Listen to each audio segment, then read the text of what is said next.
Hello everyone, and welcome back to the first Kendall Live of this semester. We hope you all had a great winter break, but as you've probably heard, in the beginning of January of this year, we tragically lost music legend David Bowie to cancer. Bowie continuously pushed creative boundaries with his music over the years, spanning genres from folk, rock, funk, pop, everything in between. So today we'll be dedicating our episode to David Bowie. I'm your host, Sara Lambert.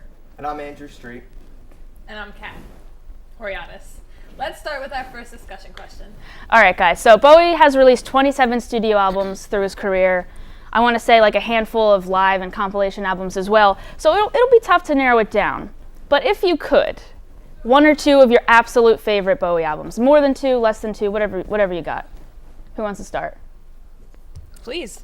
Okay. So I'm going to pick Ziggy Stardust, but I'm not going to pick the studio album. Right. I'm going to go with the album that accompanies the motion picture. Okay. It's comprised of a bunch of live tracks. You have awesome live versions of Ziggy Stardust, of Space Oddity, of Suffragette City, of an awesome version of All the Young Dudes. Yeah. A very great album, I would say. Probably if out of all Bowie's live performances, I would think that it's probably the best. It was originally recorded, I think, in London in the 70s, I think 73. Wasn't officially released to the public until the movie eventually came out in the 80s. Oh, wow, yeah. So it was definitely a gap, and when you go back and you look at all of Bowie's live albums, I think that one definitely stands out. Even when compared to the studio albums, I think that the live versions stand on their own, are pretty good. I agree with you. Do you like David Bowie best as Ziggy Stardust? I would probably say that, yeah, Ziggy Stardust would probably be my favorite of his eras of his his performances. But I'd have to agree with that. Really? I love Ziggy Stardust, yeah. Seriously? Yeah. So for studio albums, do you have a favorite studio album that's not live like that? Yeah, my favorite studio album, probably Diamond Dogs. Okay. 70s Bowie and around that era, I really enjoy that. So I think that Diamond Dogs, just in general, I mean, with the title track and then with Rebel Rebel, I think that it's just a well-rounded album. It's just probably, if I didn't have to pick Ziggy, the live version, I would go with Diamond Dogs easily. Okay, yeah, great. Do you like the 1984 references and stuff in Diamond Dogs? Yes. Yeah. Yeah, that is really cool. Apparently he was supposed to writing a play for it. Like that's why he used all those songs in it. And then but then he couldn't get the rights to it. So then he was just like, all right, well, just That's put these on there. awful. Yeah. I didn't know that. I know. Oh man. You have to give a special shout out though to his narrations of Peter and the Wolf. Peter and the Wolf, yeah. Sometimes that comes on Spotify Shuffle. What about you, Kat? My favorite album would have to be Hunky Dory. I mean, I love Changes. I mean, it's a great song. It's honestly, it just moves me, honestly. Like, I know that sounds so cheesy, but but it's good. And what else? The lyrics are in the beginning of The Breakfast Club. Like when they're talking, I can't, if I try to quote it, it sounds stupid. But it's just like these kids, they know what they're going through. Like, you don't need to tell them something around like teenage angst or whatever. I like the lyrics. And then, I mean, Life on Mars. Life on Mars. It's a really good, it's an overlooked song. I think that could be one of the best songs of all time. Like, if you gave me like a top 10 song list, like not from Bowie, like that would definitely be on there. Yeah. Like it's just so good. And I love how like androgynous he is on the cover. Yes. Like he's finally he starts getting into experimenting with his looks and I mean, as a side note, he did so much for the whole androgyny, gender. He did all of that. And people probably question it all the time, but he just didn't even care. I know. My mom actually told me she loved Bowie. It's her favorite musician growing up, and her dad would get mad at her. She's like, "Why are you looking into this guy? Was he a boy or a girl?" Just that kind of thing. It was kind of frowned upon from the older generations. Yeah. But yeah, he was definitely very ahead of the curve. Absolutely. In that regard, there's quotes that are shared all around the internet about how he was so ahead of his time, and he was out there dressing in drag or doing all sorts of different things that people were considered or regarding him as weird, but 2-3 years later everybody was doing exactly. That. So he was this trendsetter. He was an absolute trendsetter. Exactly. What about you? Okay, so also Hunky Dory. Actually, I'd say Hunky Dory second. Okay. The Rise and Fall of Ziggy Stardust, The Spiders from Mars. Gotta be my first. Yeah. I mean, Starman. Yeah. Are you kidding me? Come on. But about Hunky Dory, since you brought that up, Oh You Pretty Things. Yeah. We have to admit, that is a great song. It's great, and I just love the folkiness Yes. of a lot of the parts, and it kind of reminds me of a little Beatles-esque. you know? No, absolutely. I Yeah. definitely get that. Yeah, I don't know. I really like that song. Yeah, it's a great song. Yeah. Okay, next I want to discuss Blackstar, Bowie's latest and final album that he just released days before his death. So Blackstar was met with critical acclaim and commercial success, and was Bowie's only album to reach #1 on Billboard's 200s charts in the US, like ever. So a lot of people consider it Bowie's parting gift to his fans. What do you guys think of the album? Did you have a chance to listen to it? I did. Yeah, yes. okay. I would say that it's probably one of the most unique albums. Yes. We're really getting this look into, even putting musically aside, lyrically, you're getting this look into this man who has come to terms with his death, that he knows what is going on, what's going to become of that. And he's self-aware of his life, where like what's going to happen next, the deterioration of himself, of his mind. And I think that really comes through in this album. And I think that it's not only a reflection of his life, but it's almost post-mortem in the fact that he is singing as if he's reflecting on the life once he's left already, as if he's died already, and looking back on what's happened after he's gone and how people are reacting to the legacy that was his life. Yeah, it gives me chills. Like lyrically, it is very chilling. It's very like you said, self-aware. Like he knows what's happening, and to put it in such a way, like it's like very eloquently put. Like he just knows what's happening. You know what I mean? And he just like expresses it. He's like, this is it. This is it. I don't even care what it sounds like. He's like, I just want to get this out here. Yeah, exactly. Yeah. Apparently he even had like 5 more demos done for like a next studio album.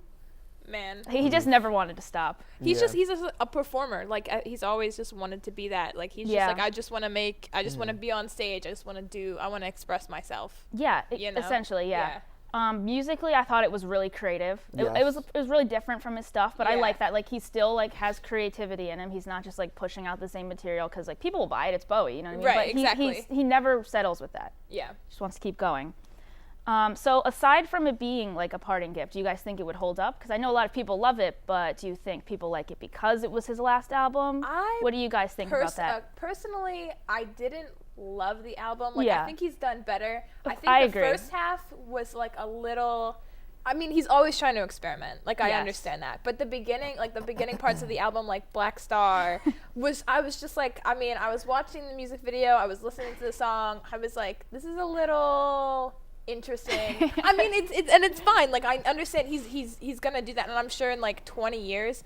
A lot of music is going to sound like that. Like he is, as you said before, a trendsetter. There will be people imitating him. Yeah. Right. They're probably, So, I mean, the beginning songs were a little like much for me. Maybe it's just because I'm like I don't know. I'm not as like interested in like experimental stuff. Yeah. You know, I don't know. Which is fair. Yeah. But then like, I think the second half, I really liked it. I actually wanted to say, I don't know all of the tracks by name yet. I've only listened to it a couple times, but it definitely picks up like during the second half. I think I do like it a little bit better. Yeah. Don't get me wrong. I love Blackstar now that I've listened to it a few times, but at first I was just like, what's going on? Yeah. But, I think it's like one of those ones where it like grows on you. It definitely grew on me.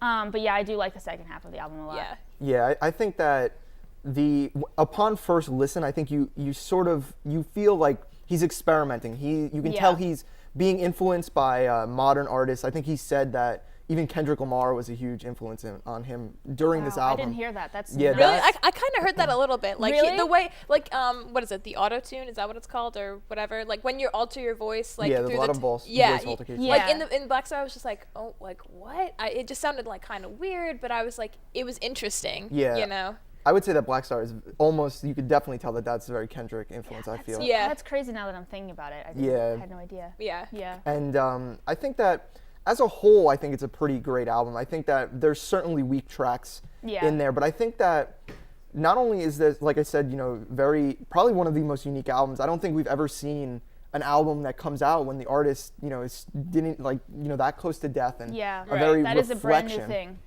And even in the music videos and in the lyrics, you see so many references to his past. I think there's a reference to an astronaut in space in a music video. I forget which one, but almost like it's calling upon back to Major Tom and all that. So it's like he's reflecting, and it's just very smart. It seems like lyrically, it's very smart. But I also must say that it's we've seen a lot of artists, especially from Bowie's era, come out now and they're releasing new albums, and they seem like they're not confident in what they release. They're auto-tuning their voices. Yeah. Yeah, I've noticed that. Like, a lot of older bands are just trying to, like, stay relevant. So they're like, Yeah. well, maybe we could produce something, but then it's just, like, not as strong. Exactly. What comes to mind is Paul McCartney has been doing a lot recently, and a lot of different things, but seems like not confident about himself, about his voice. Yeah, So he's yeah. auto-tuning and he's doing all these things that are really detracting from who he is. And on this album, I felt that Bowie was confident. He was using his voice that isn't as strong as it once Yeah, was. I mean, like he's To literally his dying of advantage. cancer Exactly. too. Yeah, but like those voice fluctuations are used in the songs. That's what I was saying. Like he knew how to do it, like where his voice would sound good. Like he did, like the music, like I said, was very atmospheric. Yes. Very like yeah. it wasn't like it was just like really loud guitars and this Right. and that. So like you wouldn't be able to hear his voice because it's clearly not as strong as it once was. But the way that everything came together, it was perfect. I mean, it sounded great, but I just personally wasn't as interested in the beginning. But I'm sure it does grow on you. Like, there's plenty of songs where I'm like, oh, like, I don't know about this. But then I listen And to then- it again, I'm like, wow, actually, like, I'm Yeah, pretty much yeah. feeling it, you know? Yeah, definitely. All right, we'll move on to the next question. So let's talk about Bowie through the years. As we mentioned earlier, he's constantly reinvented his sound and his persona throughout his career. So how do you guys think he's influenced other musicians, and how do you think his legacy will go on? So I think that he's probably one of the most influential artists of all time. I mean, he's I agree completely. Yeah. transcended genres. He's changed his appearance. He's adopted alter egos and different personas and become a performer that is almost unlike any other. And I think that you see that his influence in those bands and that ability to be a different person than you actually are, to perform as somebody else. And I mean, what he did for glam rock or Yeah. for folk music or for rock and roll even is, I would say, monumental. I mean, he carried it. Yeah. He kept it really alive, did. He you kept it know? alive, yeah. I know when he did pass away, every musician in the book like was posting on social media, Bowie inspired me so much. Like I think basically any good musician right now, any like creative musician was definitely influenced by Bowie. Definitely. Yeah. He's the most influential. I mean, he was just so progressive. It's hard not to be influenced by even, like, 1 year of him, you know? yeah, like, exactly. He just Like he changed so much. changed from like year to year, decade Right. to decade. Like you look at like maybe like 80s and then early 70s, and it's different. I mean, like in Space Oddity, the majority of songs on that album, they're very folky. They're very just like acoustic Right. guitar-y, like very folk. And that's when he started, like, just started out. And, And he that's was, when he like, just started getting out. his feet wet, Yeah, you know? and like then he compared to Blackstar. You know what I mean? Right, Like, yeah, no, it's- exactly. It's like night and day. yeah, exactly. It's almost like people say like you're jack of all trades, master of none, but he seemed to be a master of Everything. everything. I mean, Yes. he went from folk and glam rock all the way, like in the 90s he did dance music, I and just it was don't just know how he could be good at every genre. yeah. That does like how sometimes like okay, like you'll have a punk band or a rock band, and they want to get like kind of experimental And and, then do you're like like, some rap what? on their album or Yeah. something like, and then you're just like, what are you doing? Or like this when is awful. Lil Wayne went to like rock, you when were like, Lil Wayne was on like a please. Weezer song, Yeah. like that made me vomit. But, Yeah, like, right. But I guess they were trying to experiment. It just didn't work. Yeah. Like I said before, though, he's like a performer. Like He's he, a He's a performer. jack of all trades. Yeah. He could do anything, and it's just captivating. Yeah. Yeah, I definitely agree. I think, and now that he's unfortunately gone, I think we're going to see in the next couple of years a huge influence that he had on people. I think people are going to, now that it was big news, everybody knew about it, and everybody Yeah. reflected on his career. I think we're going to see a lot of artists come out and say like, I went back and I went through, his entire catalog, and I, was influenced again, and like, Yeah. it appears again in the music. So what is Exactly, old like a is new again. resurgence of like all Right. of all of his stuff. Like when you're going back through the catalogs, yeah. Exactly. Okay, to close out today's show, LTV's own Jared Sokoloff and Adam Oppenheimer paid tribute to David Bowie with a cover of his song "Up the Hill Backwards" from his Scary Monsters album. Check it out. Hey, I'm Adam. I'm Adam too. You're not Adam. I'm Jared. Hey. Hey, I'm Jared. Hey, I'm Adam. And this is Up the Hill Backwards by David Bowie. Let's do it.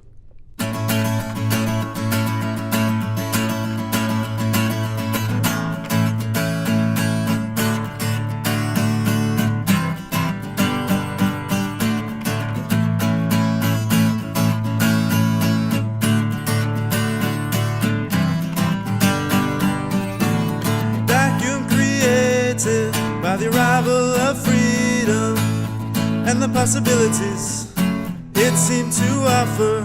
It's got nothing to do with you. If one can grasp it, it's got nothing to do with you. If one can grasp it, a series of shocks.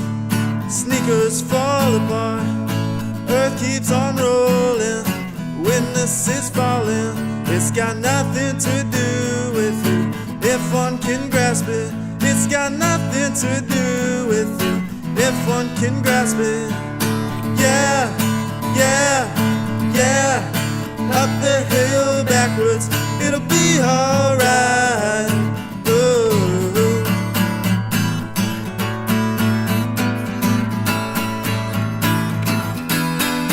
While we sleep, they go to work. We're legally crippled. It's the death of love. It's got nothing to do with you. If one can grasp it, it's got nothing to do with you. If one can grasp it, more idols than realities. Oh, oh. I'm okay, you're so. Oh, oh. Yeah, yeah, yeah. Up the hill backwards, it'll be alright. Oh, oh.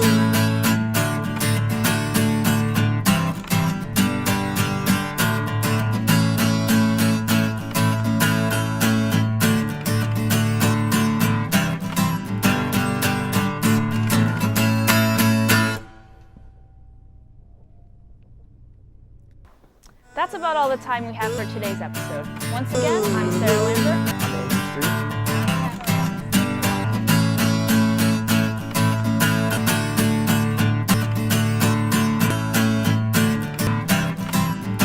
Backwards.